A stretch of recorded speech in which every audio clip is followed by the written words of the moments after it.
Welcome to New Mexico Black Rifle Operators Union. I'm your host, Sean. So I was thinking about some things that have been coming up a lot lately in, alternative media. If you've been watching, I watched Tim Pool. I've mentioned that many times. I've watched Iraq Veteran 88 for years. I've watched them all for years. I've watched the GunTuber dudes for a long time. That's what kind of, during the COVID stuff, my son saw me getting into podcasts and watching vlogs, and he's the one that kind of goaded me into starting New Mexico Black Rifle Operators Union, or doing it routinely anyway, in addition to talking about, how I feel about guns in the 2A. And it's Civil War, and it's a funny thing to be thinking about because how it would pop off. A lot of people sit there and think that,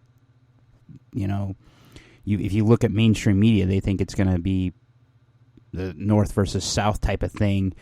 But if you look at other places in the world, that's not how it usually starts. Usually it starts with a few guys that just have had enough. And could that happen in the United States? Absolutely. The more I see people in our community, specifically the 2A community, getting fed up with the way we're being treated, the two-tier justice system that's happening, the continual oppression of Second Amendment rights, as well as your First Amendment rights based on who you voted for or your political stance, it makes a lot of sense. And I started thinking about this, and I'm going, well, I could do a whole podcast about the Civil War type stuff and, the scenarios I could see happening. But I think we all know what would happen there. I mean, it's not a pretty picture. It's not something that I would like to think about, but I have thought about it. But it made me think about the logistical chain of if you had to defend yourself, if you had to be on your own, what would you do? And one of the things I thought about was, I do something every year. I do it twice a year, to be honest.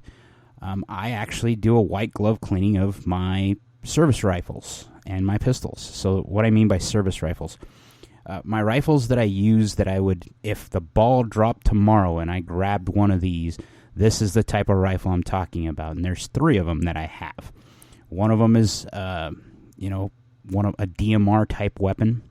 One of them naturally is an AR-15 because, well, we live in the western part of the world, and as much as I love the Kalashnikov, I know that the AR-15 is king in the West. And then the last one is a Kalashnikov, but it's in a 5.56. Now, why do I pick these 3 rifles? It's because of caliber. The first one is a .308, and the reason why, and it's a black rifle, it's a PTR. The reason why I choose it is because I have access to a ton of parts myself. The parts are pretty cheap. The wear parts are, in the years I've had them now, if you have bearings, firing pins, and extractors, and the pins that hold the extractors in, the cotter pins that is, they're pretty much rock solid. You don't have to do a lot of maintenance on them. For the AR-15, I have gas rings, I have firing pins, I have an extra bolt, I have extractors, I have extractor springs, I have extractor claws, those types of things, those wear items that you would think of. I have extra springs for the detents. Not that the detents in any sense of the word are really something that would hold the gun up from functioning. Maybe the safety detent. But I have extra ones of those and extra detents because I build the guns. I maintain them. But I was thinking about what you would need as far as to maintain it. And when I start thinking about this, there's a lot of videos that go off on what you have to do for cleaning guns. And I was having a conversation with one of my friends today at lunch, and this conversation actually came up about cleaning your weapons. And he tends to overclean the bore. And what I mean by overclean the bore is he's a little bit more from the boomer school of thought. Now, I used to be that guy, so I'm not degrading them or denigrating them at all. There was a point in time where every time I took a gun out and went shooting, I'd clean the thing. Now, as I've gotten older, and, well, to be honest, the guns have gotten way better as far as their manufacturing capabilities, I don't see the need to do that as much. But one of the things that he mentioned is that he still uses bronze or copper bore brushes. And that's perfectly fine if you're not using them very aggressively. But I think a lot of people clean the hell out of their bore, and then in doing so, they damage their bore. You should probably use polymer brushes so that you don't damage the bore. And what I mean by damage it is if you cause abrasions to the lands and grooves inside the bore while you're cleaning it, you actually can cause accuracy issues, and you cause wear issues over time. Now, if you use certain types of ammunition, because I use steel case to train, and I use steel case in Kalashnikovs, and to be honest, I use it in my AR-15s too. The metal cases tend to cause wear items like extractor claws, extractors, springs, stuff to wear out a little sooner. But they also, the mild steel jacket that is on steel cased ammunition, this is why you're not supposed to take them to the range, steel cased ammunition, is because there's a mild steel jacket underneath a very thin copper jacket of a bullet. And that can cause wear on the bore over time. Now, if you don't know what the bore is, it's the actual center part of your barrel, the hole, okay? And when you start thinking about these things, you start thinking about what you'd have to do to maintain your gun. Now, I've talked about maintaining your gun before. What I do for all of my white service cleaning for like my AR-15 is I will actually strip the bolt down to its very bare minimum twice a year. And what I mean by that is strip it completely apart. And there's tons of videos, there's tons of manuals on how to do that. And I check for wear, and I check for tear, wear and tear on the bolt and parts itself. But I clean it. And when I clean it, I am one of those people that still uses CLP. I have not found a need to use anything real aggressive. Sometimes I use hoppies if I know the gun has been shot a lot, and I want to make sure there's no copper deposits or lead deposits in the bore. Plus, I like the smell of hoppies. I mean, most people in the 2A, that's one of those things we'll always remember and we always know. But it's not a lubricant. Okay, hoppies is made to be a solvent to clean out the deposits in the bore of the gun. You still need to have something like CLP or Remington oil or some light oil that you're going to wipe down the parts that actually are wear items, that they're mating up against another metal surface, or there's constant friction there. You want to lubricate those parts.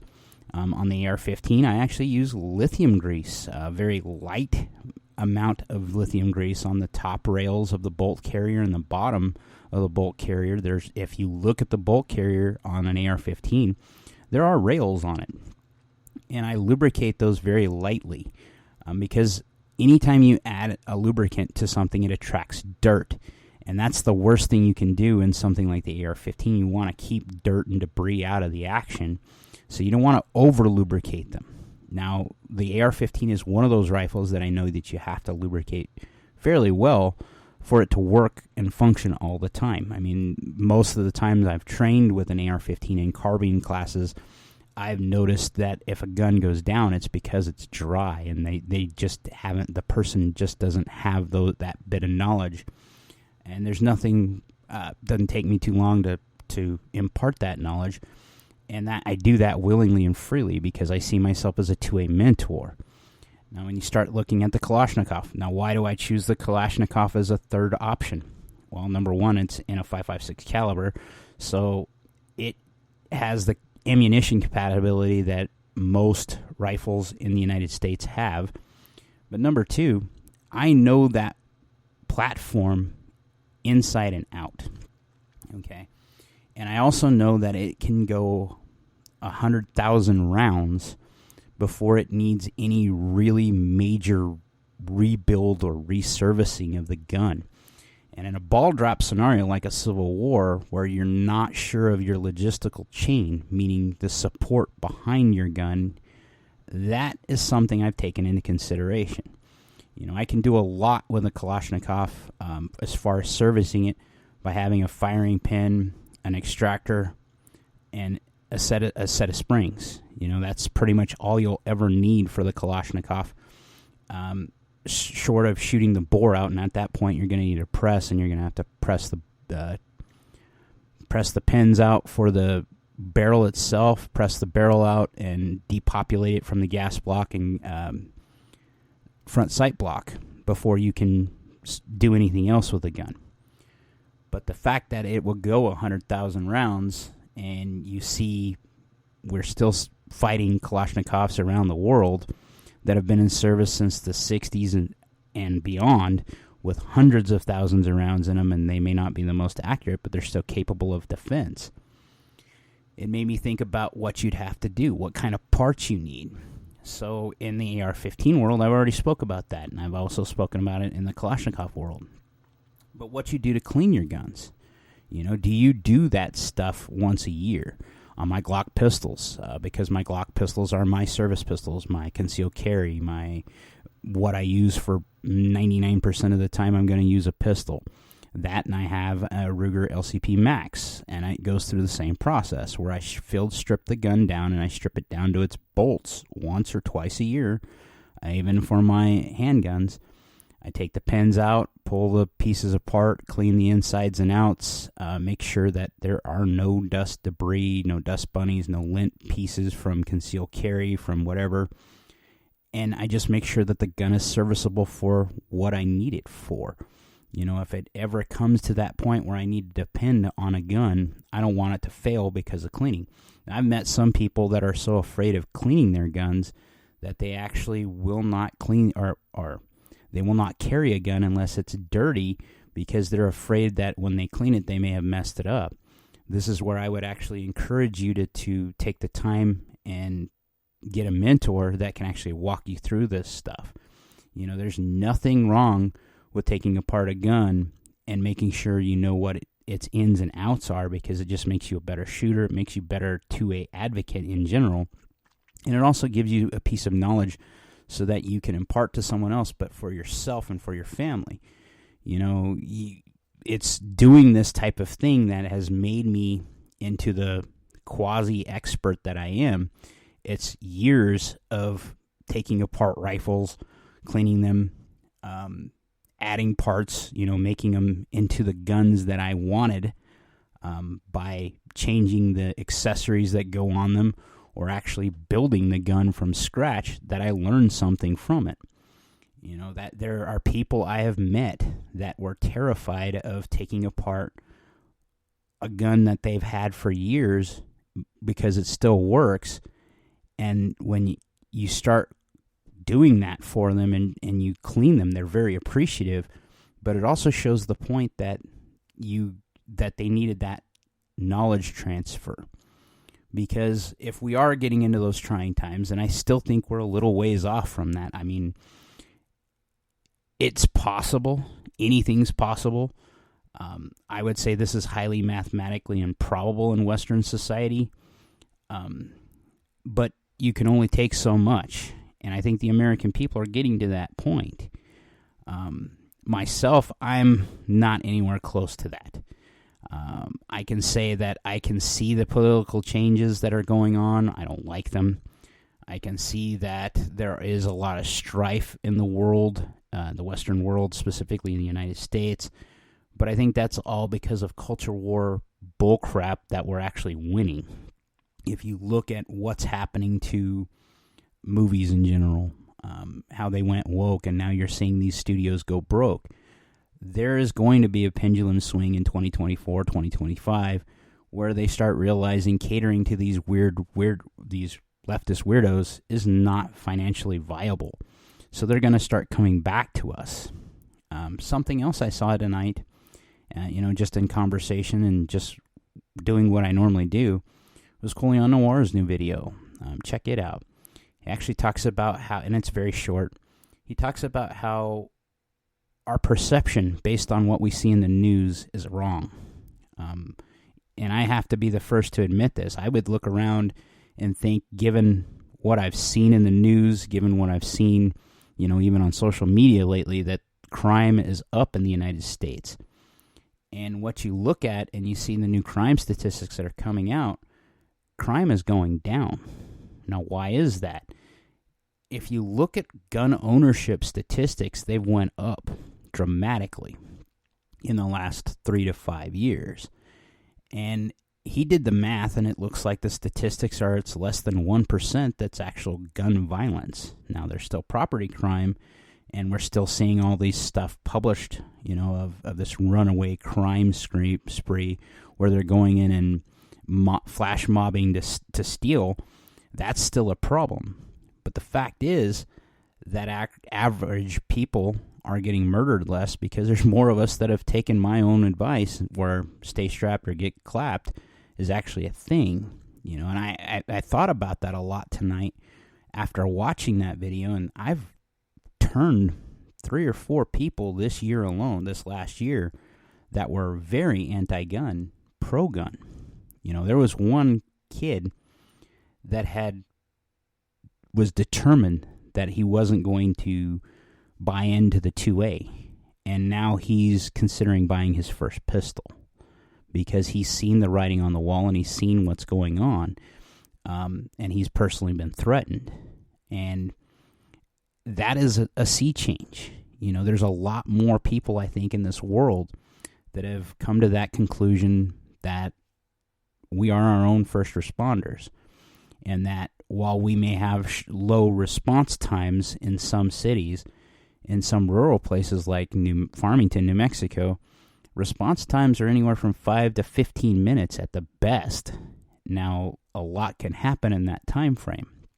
What are you going to let happen to you? And being a 2A advocate and a 2A supporter and a member of the 2A community means that you're able to service and teach other people how to service their guns, as well as maintain what you have, because we're in that place that, I live in, like I've said many times before, in rural New Mexico, where a gunsmith is easily an hour away from me. So I've had to do a lot of my own gunsmithing, my own Bubba gunsmithing, so to speak, in some cases, because it was out of necessity.